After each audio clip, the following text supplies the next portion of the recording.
Nyaka kaunti ma Kisumu. Jopiny kaunti ma Kisumu ahinya to mago modak kuonde ma alwora mar dak ok ni kare obiro kanyakla e riwruok moro ma ok mar piny owacho ka koro gidwaro ni piny owacho mamalo gi mago mag counties oti machiegni e chwalo chenro mag udi ma nengogi ogonyore. Gilero ni pod nitiere weche mang'eny bwo chenrono ma jopiny pok oyango ka thothgi bende pod kia kaka ginyalo yudo udi ma kamago. Yudo konyruok kokalo e chenrono e kind mamoko.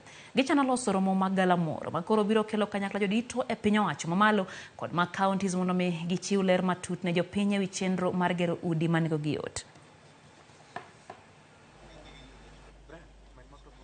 Wadwa loso exhibition on 29th of this month to waluongo jo sirkal te mondo bi exhibition no mondo wakonyre gilernwa weche mapok wang'e maber ka sani giwacho ni gidwa loso wach mar affordable housing koa national government to wan e ground ka wadwaro mondo wati kodgi mondo wawich wejego maber to gi jowa ma jolwedo mang'eny ma wan go kae jo energy, jo climate change, jo mang'eny manyalo tiyo kodwa mondo gibi wariwre wano kaka wanyalo loso wechego. Akwayo ni sirkal mar county sani gimoro no biro housing is a right.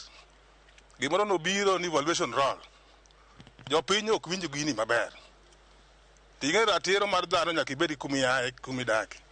Koro akwayo ni issue mar evaluation roll ni wadwa mondo we engage mondo jopiny ong'e ni to what is evaluation roll.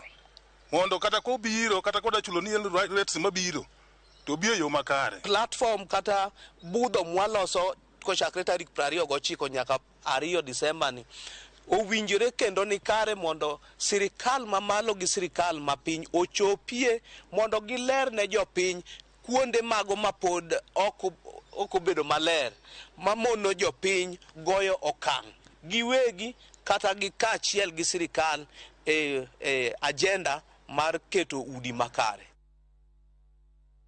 Sirkal